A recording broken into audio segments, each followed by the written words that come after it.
In one day, Tottenham Hotspur has spent over 185 million pounds. Million Great British pounds. And the truth about this situation is that they go in and they get Matheus Fernandes. And their reports came out that, look, they are not getting Matheus Fernandes and paying that amount of money only because they couldn't get Sandro Tonali. They want to get both of them. And they have gone within 24 hours to get Sandro Tonali and Matheus Fernandes. David Ornstein came out and gave us a bomber. Tottenham Hotspur reached agreements with Newcastle to sign Sandro Tonali, deal for the 26-year-old Italian international to join Tottenham Hotspur from Newcastle for the fee of £92.5 million plus a £7.5 million in potential add-ons based on around multiple Champions League qualifications. Now let's be absolutely correct. With the arrival of Sandro Tonali, it has absolutely made Tottenham Hotspur an opportunity or a contender for that Champions League spot. Whether you like it or not, Sandro Tonali is that talented of a footballer. Do I agree that he's a £100 million player? Absolutely not. I don't think he's that. But the truth about it is that he has every single thing in his game. He has every single thing in his locker.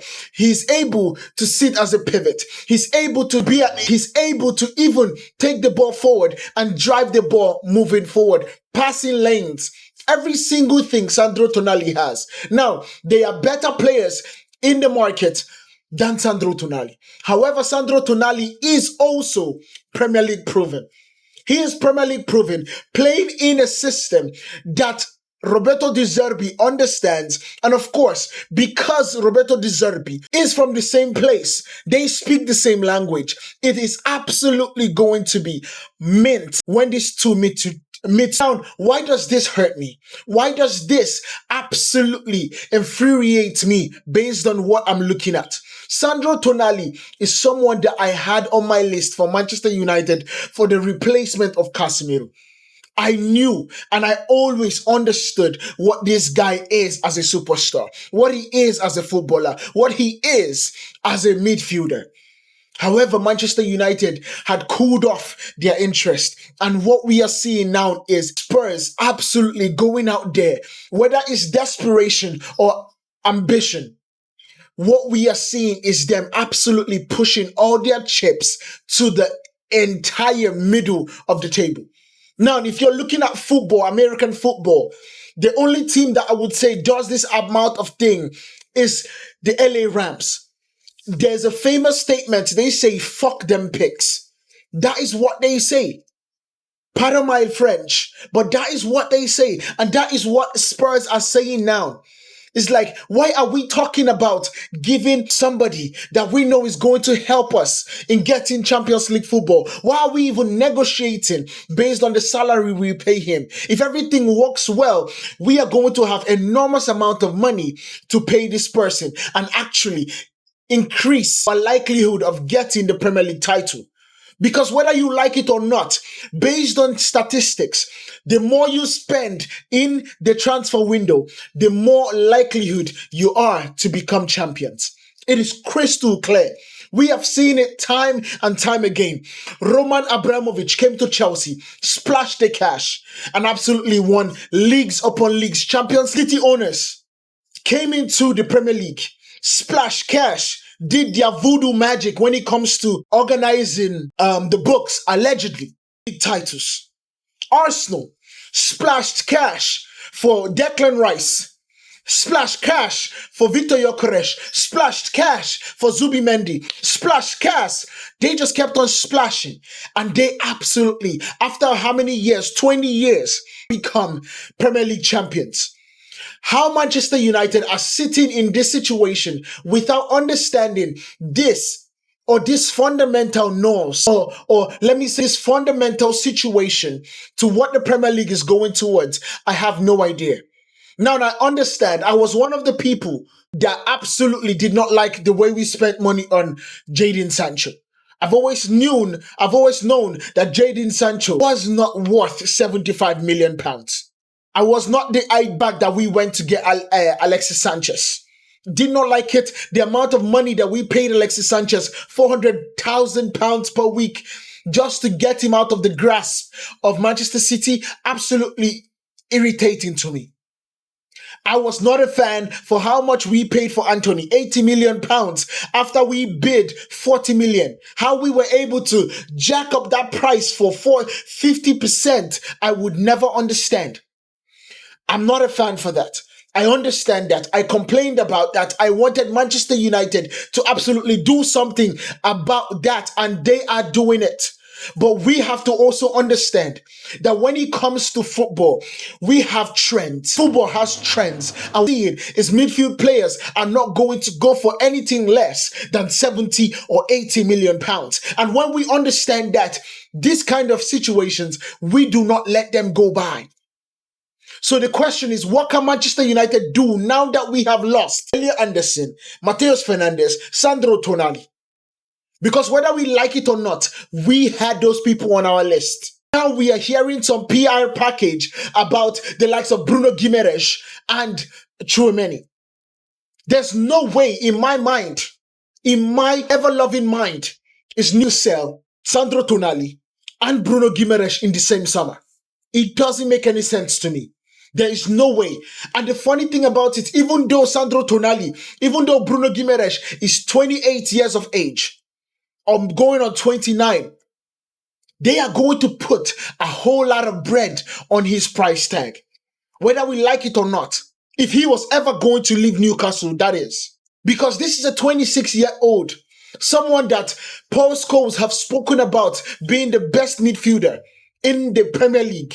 And if there's anybody that understands or knows what a midfielder is Paul Scholes. Now, I'm not saying that our strategy or transfer should be based on Paul Scholes' word alone.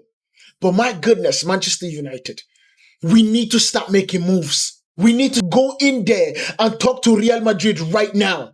Because what is happening is Chelsea are moving. Chelsea just signed Palestra. Chelsea are moving. They are getting another left back or left wing back for that system. So Chelsea are open for market. We need to go into Real Madrid and say, look, we want Aurelio Tchouaméni. Let us know how much. Let's start negotiating. Because in that sense, they know that this man has a market. Because we have already known, if you guys did not know this, Real Madrid want to sign a top midfielder in this transfer window. It was the promise of Florentino Perez, and I believe he's going to do it. And of course, Jose Mourinho loves Enzo Fernandez.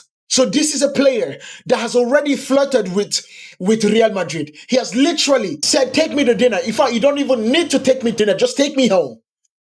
That is what Enzo Fernandez has done for Real Madrid. And so whether we understand it or not, if Real Madrid goes for Fernandez, he is going to move to Real Madrid. Now, it might be for stupid money like 125. And so what that would mean is that for pay for Aurelio Tchouaméni, we would have to absolutely subsidy, we would have to Fernandez. So it's not going to be £100 million in my mind. But I can't really say that with my full chest, because what we have seen in this Premier League or in this transfer window is that every person, whether if you're worth 50, now you're worth 80, now you're worth 100. If you're worth 30, now you're worth 50. It is just a £20 million bump ever since Elliot Anderson. Now, it might have not reached Spain. It might have not reached the rest of Europe.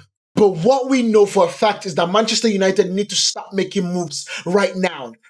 Because I literally made a video yesterday talking about whether we are being smart or we are allowing the current literally drift us into the sea without us understanding. And those are the two things that are mind-blowing to me. Because Manchester United, speaking about Scott or talking about, oh, we like Scott. Scott is not anything special to me. He doesn't move the needle for me.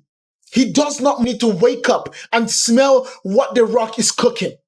Smell what the transfer window is cooking. Because in my mind, what are you doing? You let your number one target leave. You let the number two target leave. You let the person that was just teetering Someone that was arguably one of the top 5 midfielders in the Premier League, go to Tottenham Hotspur. Bear in mind, you know for a fact that Tottenham Hotspur are literally trying to challenge for the Champions League spot. So they are arguably rivals for Manchester United. We are third. They were 17th last season. How in the world are we not getting ready to absolutely body them? How in the world are we not getting ready to challenge for the title? How in the world are we not understanding that when it comes to football and winning the Premier League right now, your checkbook always coincides with you winning? I don't understand it. Manchester United need to find it in their self and start making the moves. I'm hearing conversations that Manchester United are a little bit reluctant to give Aurelio Tchouameni £250,000 per week. He's currently making £230,000 per week. So it's a £2,000 or £20,000 difference to bring in what is arguably the best number 6 in the world right now. I don't understand it. I don't understand it. We have bring the Colombian Orozco in. We have taken the risk to bring young, talented players in, like Diego Leon. We also need to take the risk and start bringing players that will raise the floor and the ceiling of this goddamn team. Because it doesn't make any sense to me to see Manchester United sitting on their hands. I hope things are moving in the background. I really hope so. Because my goodness, would it hurt me to see that Manchester United at the end of the transfer window have Alex Scott? And this is not to disrespect Alex Scott, because he has one Premier League season that I was impressed with. The rest of his time in the league or in the championship has been riddled with injuries.